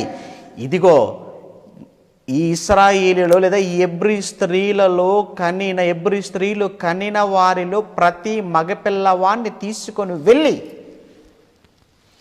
నదిలో పారవేయండి. ఒకప్పుడట మన దేశంలో పుట్టిన పిల్లల్లో బహుశా మరి ఆడపిల్లలను కూడా తీసుకొని వెళ్ళి గంగా విసిరేసేవారట ఒకప్పుడు. గంగా నదిలో వదిలేసేవాళ్ళట పిల్లలను. ఏంటో మరి అది ఆచారం ఏంటో తెలియదు. రాజుల చరిత్రలో మాట్లాడుకున్నాం కదా, ఆ రోజు చెప్పుకున్నాం అనుకుంటాను. ఆ రోజు కూడా ఆ రాజులకు ఉన్నటువంటి ఆ బుద్ధి ఏంటో తెలియదు. పిల్లల్ని తీసుకుని వెళ్ళిపోయి ఆ బెన్ హిన్నోము అనే లోయలో వేసేసేవాళ్ళు కదా, అగ్నిగుండాన్ని దాటించేసేవారు కదా, అగ్నిలో వదిలేసేవారు కదా, ఆ దేవతకు బలిగా ఇచ్చేసేవాళ్ళు కదా. ఏంటండి పిల్లలంటే ఏంటి అసలు నాకు అర్థమవుతుంది. ఏంటి పిల్లలను వాళ్ళని చేజేతులా తీసుకుని వెళ్ళి అగ్నిలో వదిలేయటమా? ఏంటి అగ్నిగుండాన్ని దాటించటమా? నదిలో పారవేయటమా?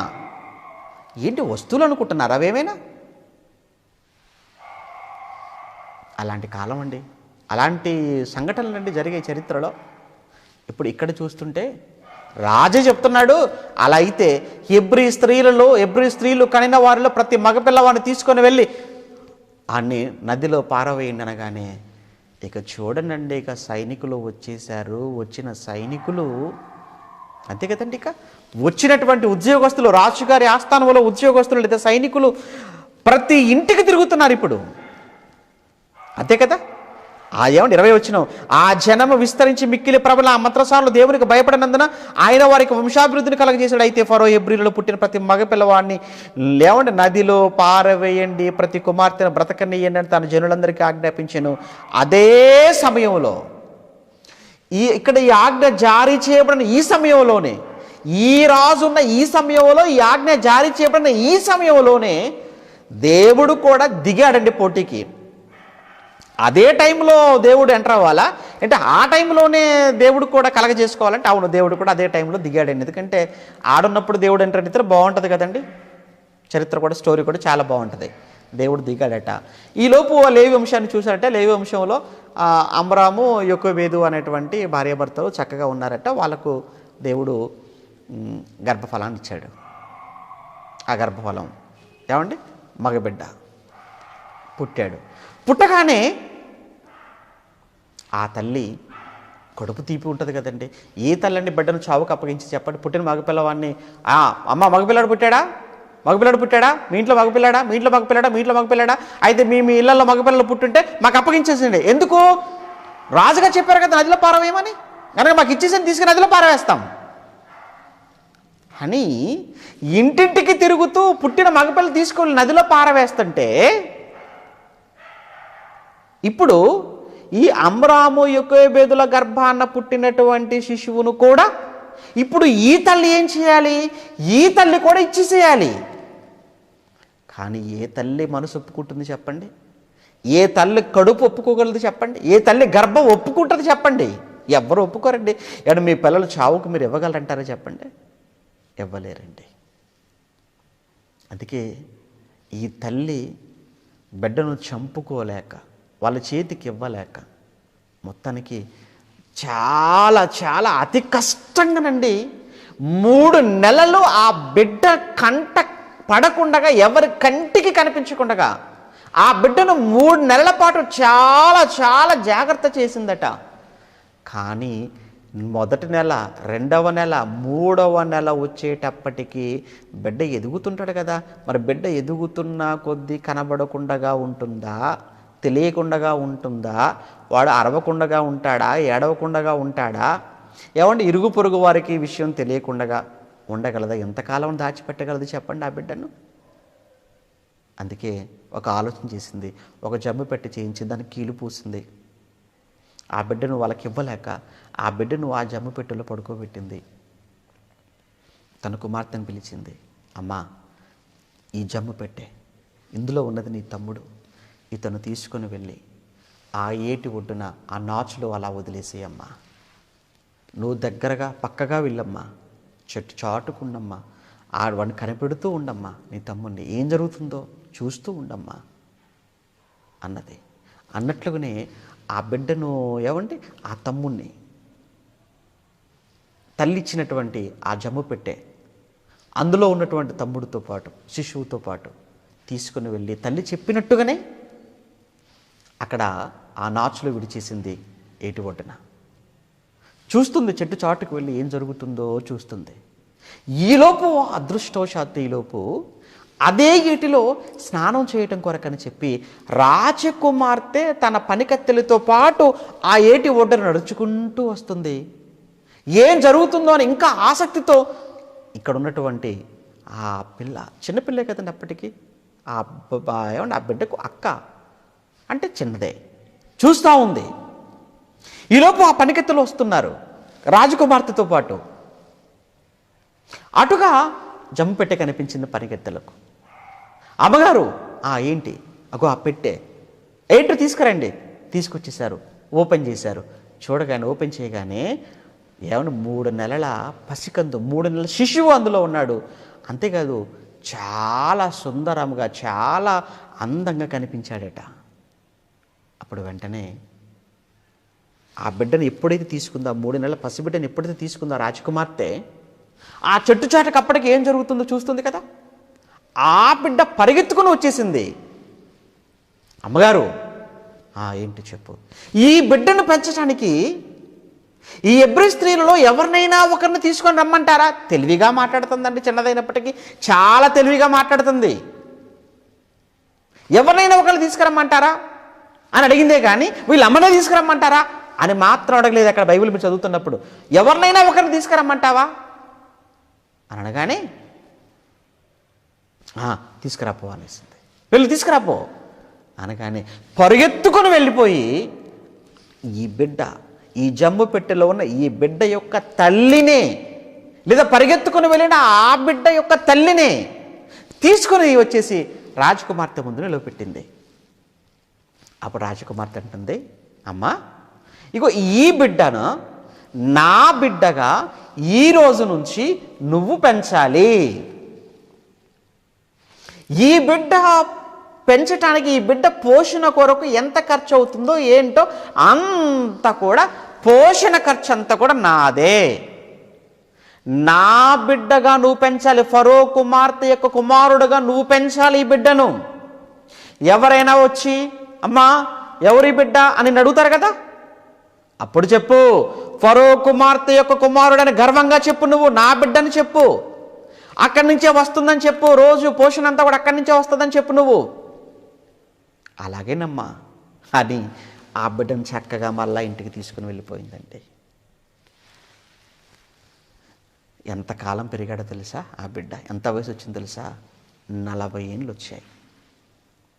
40 ఏండ్లు వచ్చేసాయి. ఈ 40 ఏండ్లలో ఏం చేశాడు ఫరో? ఏమంటే రాజకుమార్తె యొక్క కుమారుడు అని అంటే మరి ఇక రాజకుమారుడికి దక్కవలసినటువంటి ఆ భోగభాగ్యాలు, రాజకుమారుడికి దక్కవలసినవి అన్నీ ఆ బిడ్డకు దక్కాయి. ఆ హోదాలో పెరిగాడు. అందుకే ఆ రాజకుమారులకు ఎన్ని విద్యలు నేర్పిస్తారో అన్ని విద్యలు నేర్చేసుకున్నాడు ఈ బిడ్డ. 40 సంవత్సరాలు వచ్చేసాయి. ఇంతకు ఎవరా బిడ్డ? ఎవరా వ్యక్తి? అదే కదా మీ ప్రశ్న. ఎవరో కాదండి, అతనే మోషే. 40 ఏళ్ళ తర్వాత మరలా తీసుకుని వచ్చేసిన తల్లి, అమ్మా నువ్వు పెంచవన్న ఈ బిడ్డమ్మ. 40 ఏండ్లు వచ్చేసాయి. ఇతను నీటిలో నుండి తీయబడ్డాడు కదా, కనుక ఇతనికి మోషే అని నామకరణం చేస్తున్నాను. ఓహో, మోషే ఇతనేనా హీరో? ఆయన హీరో. ఇతని గురించి మనకి ఎందుకంటారా? అంత కథ అంతా ఈయనతోనే ఉంది. ఇప్పుడు మనకు ప్రయాణం అంతా ఈయనతోనే సాగాలి. ఇప్పుడు డ్రైవర్ ఈయనే, నాయకుడు ఈయన లేకపోతే ప్రయాణం లేదు. అందుకే ఆ ప్రయాణానికి ముందుండి నడిపించే నాయకుడుగా ఇతని చరిత్ర ఇప్పుడు మనం మాట్లాడుకోవాల్సి వచ్చేసిందండి. ఓకే, మరి ఇతను వచ్చేసాడు కదా, 40 years అయిపోయాయి కదా. మరి తర్వాత ఏం జరిగింది? ఎలా వాళ్ళని ఎందుకు విడిపించాలనుకున్నాడు? అసలు ఏం జరిగింది కథ? అసలు కథ నెక్స్ట్ భాగం నుంచి మనకు ప్రారంభమవుతుంది. కనుక నెక్స్ట్ ఎపిసోడ్ మీరు మిస్ అవ్వకూడదు. రేపు మనం బైబిల్ అవగాహనలో నెక్స్ట్ ఉన్న పత్రిక గురించి మనం రేపు మాట్లాడుకుందాం. లాస్ట్ వీక్ కూడా మనం మాట్లాడుకోలేదు.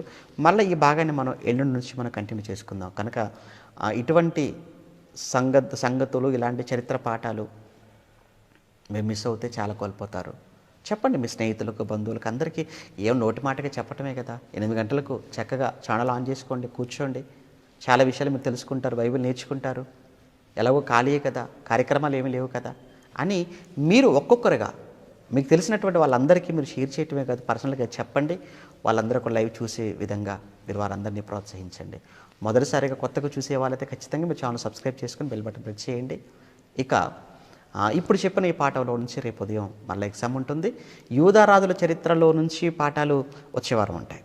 వచ్చే నెక్స్ట్ వీక్లో యూదారాజుల చరిత్ర అంతట్లో నుంచి ఎగ్జామ్ పెడతాం. నిన్న ఇశ్రాయేల్ రాజుల చరిత్ర అంతట్లో నుంచి పెట్టాం. ఇక ఇంకొక విషయం, ప్రకటన గమనించండి. మనం ఇవన్నీ కూడా ఒక బుక్గా చేయాలనుకున్నాం. చాలామంది స్పందించారు, చాలామంది రాసి పంపుతున్నారు. అయితే ఒక విషయం, ఎవరైతే పాఠాలు రాయాలనే ఆసక్తితో ఉన్నారో వారందరికీ నేను ఇచ్చేటువంటి సలహా ఏంటంటే, మనం ఫస్ట్ ఒక విషయాన్ని మనం అనుకుందాము. ఆ తర్వాత మనం ఇంకొక విషయాన్ని గురించి మనం మాట్లాడుకుందాం. ఫస్ట్ ఏంటంటే, ఇశ్రాయేల్ రాజుల చరిత్ర ఫస్ట్ ఎవరు రాసినా కానీ ఇశ్రాయేల్ రాజుల చరిత్ర అనగానే మనకు 19 మంది రాజులు. అలానే సౌలు, దావీదు, సొలొమోను కలుపుకుంటే 22. ముందు ఆ 22 మంది రాజుల చరిత్ర అంతా కంప్లీట్ చేసుకున్న తర్వాత, రాసిన తర్వాత నెక్స్ట్ మనం యూదా రాజుల చరిత్ర మనం ప్రారంభించుకుందాం. కనుక ఇప్పటి వరకు ఎవరైనా ఇశ్రాయేల్ రాజుల చరిత్ర రాసి ఉంటే నాకు పంపించండి. లేదు అనుకుంటే మీరు ఎవరైతే వ్రాయాలనుకుంటున్నారో వెంటనే మీరు ఏం రాస్తారో నాకు చెప్పగలిగితే, మీరు వ్రాసింది మరొకరు రాయకుండా జాగ్రత్త పడతాను. కంప్లీట్గా ఈ ఇశ్రాయేల్ రాజులకు సంబంధించిన చరిత్ర అంతటినీ కూడా మనం కంప్లీట్ చేసేసుకున్న తర్వాత, ఇది నాకు తెలిసి జస్ట్ ఒక 4-5 డేస్లో మనం ఇది కంప్లీట్ చేసుకుందాం. నెక్స్ట్ వచ్చేసి మనం యూదా రాజుల చరిత్ర మనం రాసేసుకుందాం. ఆ తర్వాత ప్రవక్తల చరిత్రలో రాసుకుందాం. బైబిల్ అవగాహన కార్యక్రమాల్లో ప్రారంభం నుంచి మాట్లాడుకున్నాం అన్నీ కూడా. అంటే 1 by 1 ఇలా చెప్పడం వల్ల ఏంటంటే, ఒకళ్ళేమో బైబిల్ అవగాహన రాసి పంపిస్తున్నారు, ఒకళ్ళే పత్రికల గురించి రాస్తున్నారు. ఇలా అంత క్లమ్జీ అయిపోతుంది. అందుకే ఎవరు రాసినా కానీ ఇప్పుడు వ్రాయాలనుకునే వాళ్ళు, ఆసక్తి కలిగిన వారు తప్పనిసరిగా ఇశ్రాయేలీల రాజుల చరిత్రను బేస్ చేసుకొని వారిలో ఎవరి చరిత్ర మీరు బాగా వ్రాయగలరో అనేది నాకు మీరు మెసేజ్ పెట్టి మీరు త్వరగా రాయటానికి మీరు మరి ప్రయత్నం చేయండి. అలానే మరి సహోదరులు, నా తోటి జత పనివారు సంతోష్ గారు సినిమా తీస్తున్నారు, మీ అందరికీ తెలుసు. దయచేసి ఆ సినిమా విషయం, నరహంతకుడు సినిమా విషయంలో మీ ప్రార్థనలు మీరు జ్ఞాపకం చేసుకోనండి. అలా ఆ సినిమా విషయంలో మీరు ఎవరైనా అన్నయ్యకు తప్పనిసరిగా సహకరించాలనుకుంటే మీరు అన్నయ్యని మీరు సంప్రదించవచ్చు. అన్నయ్య నెంబర్ మీరు కావాలనుకుంటే నన్ను అడిగితే నేను మీకు అన్నయ్య నెంబర్ కూడా నేను మీకు ఇస్తాను. ఇక అంతేకాదు, మరి నిన్న జరిగినటువంటి ఎగ్జామ్ సిద్కియా పార్ట్ 2, దీంట్లో నుంచి ఎగ్జామ్ రాసినటువంటి వారి వివరాలు నేను తెలియజేస్తున్నాను. దయచేసి గమనించవలసిందిగా కోరుతున్నాను. ఏమండి యూదా రాజు అయినటువంటి సిద్కియా కదా, ఆ సిద్కియా రాజు యొక్క అంశంలో నుంచి ఎగ్జామ్ రాసినటువంటి వారు 10 ప్రశ్నలకు 10 సరైనటువంటి సమాధానాలు పంపించిన వారి వివరాలు మాత్రము నేను చదువుతున్నాను. ఓకే, ఇందులో ఏమండి పార్ట్ 2, పార్ట్ 3 అంటే 2 ఉన్నాయండి రిజల్ట్స్. ఫస్ట్ పార్ట్ 2 చదువుతున్నాను, జాగ్రత్తగా చూడండి. పార్ట్ 2 మొత్తంగా 59 మంది ఉన్నారండి. ఇందులో 59 మంది వివరాలను చదువుతున్నాను, గమనించండి.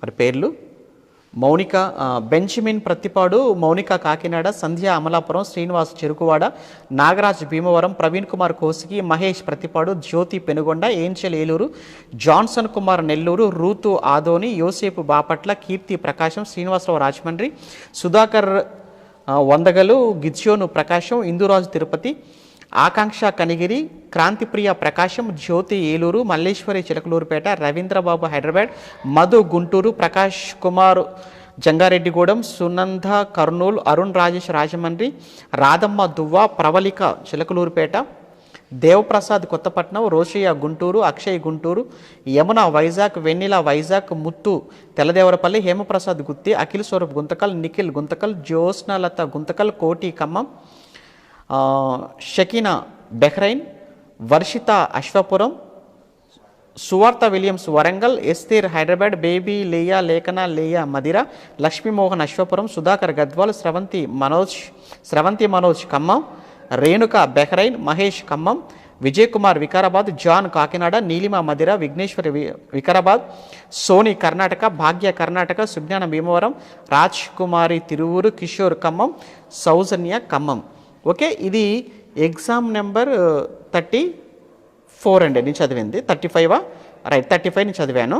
ఇక 36 ఎగ్జామ్ నెంబర్ 36 ఆ మిగతా వాళ్ళవి సెకండ్ ప్లేస్లో వచ్చిన వాళ్ళవి చూపించి ఒకసారి. సెకండ్ ప్లేస్ వచ్చిన వాళ్ళవి ఏమండి వీళ్ళంతా కూడా ఎగ్జామ్ నెంబర్ 35లో వీళ్ళంతా 9 అంటే 1 మాత్రమే తప్పుగా రాసి పంపించిన వాళ్ళని, అందుకే వాళ్ళ పేర్లన్నీ కూడా అక్కడ స్క్రీన్ మీద డిస్ప్లే చేస్తున్నాను. ఓకే, ఇక నెక్స్ట్ వచ్చేసి ఎగ్జామ్ నెంబర్ 36 అండి. ఎగ్జామ్ నెంబర్ 36లో 10కి 10 సరైనటువంటి సమాధానాలు పంపించిన వారి పేర్లను చదువుతున్నాను. బెంచమిన్ ప్రత్తిపాడు, సంపూర్ణ అమలాపురం, సంధ్య అమలాపురం, నాగరాజ్ భీమవరం, అమరేష్ ఎమ్మిగనూరు, శ్రీనివాసరావు రాజమండ్రి, క్రాంతిప్రియ ప్రకాశం, రేవతి సింగరాయపాలెం, మహేష్ ప్రత్తిపాడు, సుజాత రాజమండ్రి, నాగేశ్వరి రంగాపురం, దివ్య వినుకొండ, యోసేపు బాపట్ల, పెద్దిరాజు రాజమండ్రి, ప్రేమ్సాగర్ ప్రతిపాడు, నోవాకు ప్రతిపాడు, ఆకాంక్ష కనిగిరి, లక్ష్మి పెనుగొండ, అమృత వెంకటేష్ ప్రకాశం, శిరీష దర్శి, జాన్సన్ కుమార్ నెల్లూరు, అజయ్ కుమార్ చిలకలూరుపేట, రోషయ్య గుంటూరు, మధు గుంటూరు, ముత్తు తెల్లదేవరపల్లి, హేమప్రసాద్ గుత్తి, లాజర్ తిరుపతి, తేజస్వి డోన్, సునంద కర్నూలు, అలానే శ్రీనివాస్ చెరుకువాడ, వెన్నెల వైజాగ్, జ్యోత్స్నలత గుంతకల్, నిర్మల రత్నాకర్ ఖమ్మం, బేబీ లేయా లేఖన ఏమండి Madhira, Arunodaya Mondikunta, Uma Saidulu Khammam, Vivek రేనా Khammam, Deepika Lazarus Hyderabad, Lakshmi Mohan Ashwapuram, Praveen Abu Dhabi, Renuka Bahrain, Mahesh Khammam, Rahil Khammam, Vijay Kumar Vikarabad, John Kakinada, Neelima Madhira, Prabhudas Raichur, Vighneshwari Vikarabad, సౌజన్య ఖమ్మం, స్వర్ణ సిస్టర్ నర్సరీ ఖమ్మం, స్వరిత్ ఖమ్మం, సంచన ఖమ్మం, దివ్య డోన్, రాజ్కుమారి తిరువూరు, లక్ష్మీ రామిరెడ్డి ఖమ్మం, కృపా ఉపేందర్ ఖమ్మం, కిషోర్ ఖమ్మం, సునీల్ కర్ణాటక, రవీంద్రబాబు హైదరాబాద్, పౌలు నాయుడుపేట ఖమ్మం, స్నేహిత ఖమ్మం, లేఖన ఖమ్మం. ఓకేనా, వీళ్ళంతా కూడా ఎగ్జామ్ నెంబర్ 36 అంటే 36 ఎగ్జామ్స్ ఇప్పటి వరకు మనం కండక్ట్ చేసాం. 36 ఎగ్జామ్స్ కండక్ట్ చేసాం ఇప్పటి వరకు. ఇక మేబీ ఫైనల్ ఎగ్జామ్ అనుకుంటాను కదా, అనగా ఇస్రాయేల్ రాజుల చరిత్రలో కంప్లీట్గా 15 మార్కులకు ఎగ్జామ్ పెట్టడం జరిగింది సోమవారం ఉదయం. మరి ఆ రిజల్ట్స్ వచ్చేసి రేపు మనం మాట్లాడుకుందాం. ఓకే, ఇప్పటివరకు మరి ఓపికతో లైవ్ ముందు కూర్చొని దేవుని వాక్యాన్ని విన్న మీ అందరినీ కూడా దేవుడు చల్లగా దీవించాలి. మీ కుటుంబాలను దేవుడు తన జ్ఞానంతో నింపి ప్రేమ, ఐక్యత, సహవాసంలో దేవుడు మిమ్మల్ని బహుగా నింపి మీకు అనేక మందికి ఆశీర్వాదకరంగా దేవుడు మిమ్మల్ని నిలబెట్టాలని మనస్ఫూర్తిగా కోరుకుంటున్నాను. ఓకే, చివరి ప్రార్థనతో ఈ కార్యక్రమాన్ని మనం ముగించుకుందాం. ప్రేమగల తండ్రి, మీ పరిశుద్ధమైన నామానికి వందనాలు. మీ వాక్యాన్ని ఇప్పటి వరకు ఓపిక కలిగి విన్న మీ పిల్లలందరి కోసం పేరు పేరున ప్రార్థిస్తున్నాం. చక్కని ఆసక్తి, ఆలోచన, పట్టుదల కలిగి ప్రతిరోజు మానక ఓపికతో మీ వాక్యం వింటున్న మీ బిడ్డలందరి విషయమే సంతోషపడుతున్నాం. ఏ మాటలు మీ పిల్లలు వింటున్నారో వింటున్న మాటల చేత వారి ఆత్మీయ జీవితాన్ని తండ్రి అంతకంతకు ఇంకా వృద్ధి చేసుకుంటూ అనేక మందిని మరి మీ వైపుకు త్రిప్పటంలో, మీ వైపుకు ఆకర్షించటంలో, మళ్లించటంలో తాము చేయగలిగినటువంటి నాయన ఏ పనిని కూడా శక్తి లోపము లేకుండా చేస్తూ మీ రాజ్య వ్యాప్తిలో మీ పిల్లలు ప్రతి ఒక్కరూ పాలిభాగస్తులై మీకు మహిమ తెచ్చినట్లుగా కృప చూపించమని కోరుతూ ఈ కార్యక్రమానికి ప్రత్యక్షంగా పరోక్షంగా సహకరిస్తున్న మీ పిల్లలు అదే సమయంలో ప్రార్థన రూపంలోనూ, మాటలు సలహాల రూపంలోనూ, ఆర్థికంగాను, పరీక్షల ద్వారాను ఎందరూ మీ పిల్లలు తండ్రి ఇందులో పాలిభాగస్తులు అవుతున్నారో వారందరి కోసం పేరు పేరున ప్రార్థిస్తున్నాం. మీ బిడ్డలందరినీ కూడా చల్లగా కాపాడండి. జ్ఞానములో మీ బిడ్డలందరినీ ఐశ్వర్యవంతులు చేయండి. రాబోయే కాలంలో తండ్రి ఇంకా ఉన్నతమైనటువంటి విషయాలు మీ పిల్లలు నేర్చుకోగలుగుటకు కృప చూపించమని క్రీస్తు నామాని ప్రార్థన అడుగుతున్నాము తండ్రి. ఆమెన్.